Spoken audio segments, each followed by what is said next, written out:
నమస్కారం. శ్రీరామాయణం ధారావాహికకు పునఃస్వాగతం. శ్రీ వాల్మీకి రామాయణం కిష్కింధకాండ 4వ భాగం.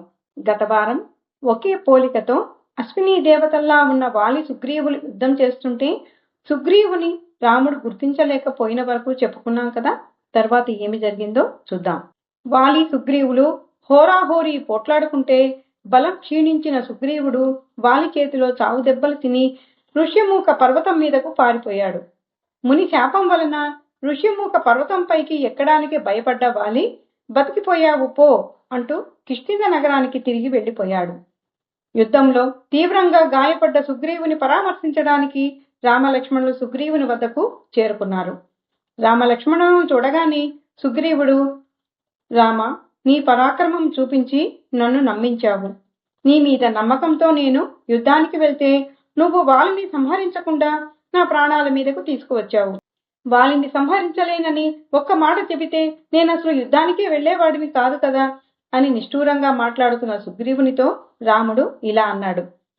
సుగ్రీవా, ఒకే రూపంతో ఏమాత్రం తేడా లేకుండా ఉన్న మీ ఇద్దరిలో నేను నిన్ను పోల్చుకోలేకపోయాను. మాకు అభయమిచ్చి ఆశ్రయమిచ్చిన నిన్ను పొరపాటును చంపితే ఆ పాపం మమ్మల్ని కట్టిపుడుపుతుంది. అందుకే నేను సందేహించాను. వాలితో యుద్ధం చేసే సమయంలో నిన్ను గుర్తించడానికి ఏదో ఒక ఆనవాలు ఉంటే మంచిది అని చెబుతూ లక్ష్మణునితో, లక్ష్మణ, ఈ పక్కనే ఉన్న గజ పుష్పలతను సుగ్రీవుని కంఠానికి కట్టు అనగా వెంటనే లక్ష్మణుడు ఆ పని చేశాడు. అప్పుడు రాముడు, సుగ్రీవ, పద యుద్ధానికి బయలుదేరు.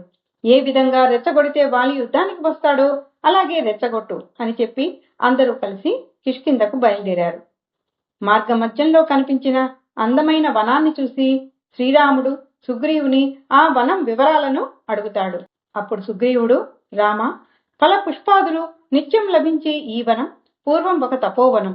ఇక్కడ సప్తజనులు అనే 7 మునులు నీటిలో తలకిందులుగా మునిగి ఘోరమైన తపస్సు చేశారు. వారు వారానికి ఒకసారి మాత్రమే గాలిని ఆహారంగా స్వీకరిస్తూ 700 సంవత్సరాలు తపస్సు చేసి సశరీరులుగా స్వర్గానికి చేరుకున్నారు. ఇంద్రాది దేవతలు కూడా ఈ వనంలోకి ప్రవేశించే శక్తి లేదు. పక్షులు, జంతువులు కూడా ఈ అడవిలోకి ప్రవేశించలేవు. ఒకవేళ పొరపాటున ప్రవేశించినా అవి మళ్లీ తిరిగి రాలేవు. ఈ వనంలో దక్షిణాగ్ని, గార్హపత్యం, ఆహావవీయం అనే త్రేతాగ్నులు ఇప్పటికీ ప్రజ్వరిల్లుతూనే ఉన్నాయి. రామ, అంజలి ఘటించి ఆ మునులకు నమస్కరిస్తే శరీరానికి ఎటువంటి రోగాలు ఉండవు. కాబట్టి అందరూ నమస్కరించండి అని సుగ్రీవుడు చెప్పగా రామలక్ష్మణులు నమస్కరిస్తారు. అందరూ కలిసి కిష్కింధకు చేరుతారు. సుగ్రీవుడు నగర ద్వారం వద్ద నిలుచుని వాలిని రెచ్చగొడుతూ యుద్ధానికి ఆహ్వానిస్తూ భయంకరమైన ధ్వని చేస్తాడు. ఆ సమయంలో వాలి మద్యం మత్తులో ఉన్నాడు.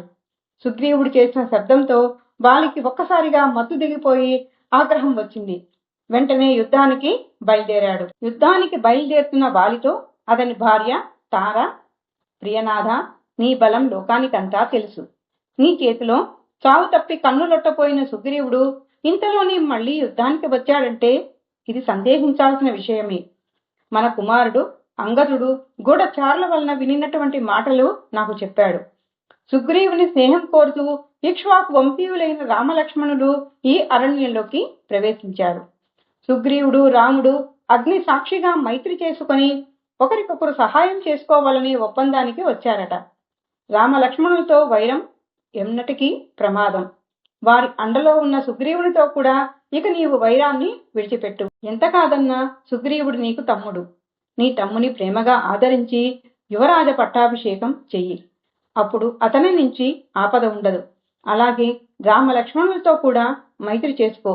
నీకు సుగ్రీవుని కంటే వేరే బంధువులు ఎవరున్నారు? అతడి పట్ల సోదర ప్రేమను చూపించి అతన్ని సుఖపడనివ్వు, నీవు కూడా సుఖపడువు. నీ హితవు కోరి చెప్పే ఈ మాటలు విను అని చెప్పిన తార మాటలు వాలికి ఏమాత్రం రుచించలేదు. వినాశకాలి విపరీత బుద్ధి అన్నట్లు ఆ వీరుడు యుద్ధానికే సిద్ధమయ్యాడు.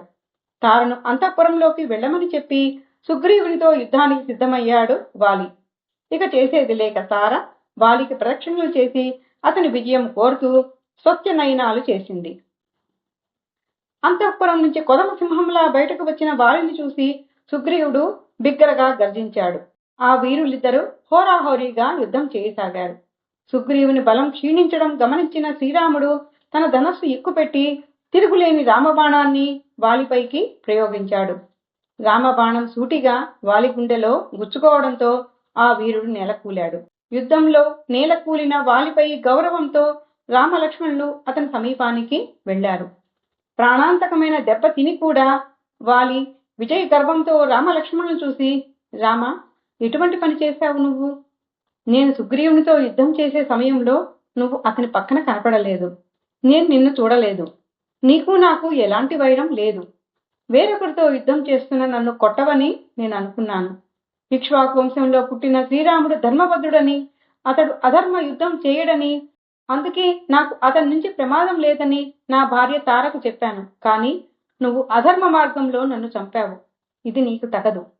సుక్షత్రియ కులంలో పుట్టిన నీకు సకల ధర్మాలు తెలుసు. రాజు అనేవాడు శత్రుత్వం లేకుండా ఎవరినీ చంపకూడదు. నేను నీ దేశంలో కానీ నగరంలో కానీ ఏ అపరాధం చెయ్యలేదు. నువ్వు క్షత్రియ కులంలో పుట్టిన నరుడివి. నేనేమో అడవిలో దొరికే దుంపలు కాయలు తినే వానరుడిని. నీ సొమ్ము కానీ నీ ఆహారం కానీ నేను అపహరించలేదు. నన్ను నువ్వు ఏ కారణం చేత కొట్టావు? పోనీ వేటాడావని అనుకున్నా నా చర్మం కానీ గోళ్లు కానీ మాంసం కానీ సత్పురుషులకు పనికిరావు. దొంగతాటుగా నన్ను కొట్టిన నువ్వు మహాత్ముడవైన దశరథ మహారాజు కడుపున ఎలా పుట్టావు? ఇంతకన్నా నువ్వు నాతో నేరుగా యుద్ధం చేసుకుంటే ఈ పాటికి నీకు యమధర్మరాజు దర్శనమై ఉండేది. లేదా నన్ను కోరి ఉంటే ఆ రావణాసురుడు నీ భార్యను ఈ భూమండలంపై ఎక్కడ దాచిపెట్టినా వాణ్ణి జుట్టు పట్టుకొని ఈడ్చుకువచ్చి ప్రాణాలతో నీకు అప్పగించి ఉండేవాడిని. నిష్కారణంగా ఒకరిని చంపిన వారు నరకానికి పోతారని నీకు తెలియదా? నువ్వు చేసిన పని ధర్మబద్ధమైనది అని నువ్వు అనుకుంటే దానిని నువ్వు ఎలా సమర్థించుకుంటావో చెప్పు అంటూ ప్రాణాలు విడిచే ముందు వాలి శ్రీరాముని అడిగిన ఈ ధర్మ సందేహానికి రాముడు ఏమని సమాధానం చెప్పాడు? అసలు వాలిని చాటుగా సంహరించడం రాముని వంటి వీరునికి సమంజసమేనా? వాలితో పాటు మనం కూడా ఈ ధర్మ సందేహాలకు సమాధానం వచ్చే వారం తెలుసుకుందాం. జై శ్రీరామ్.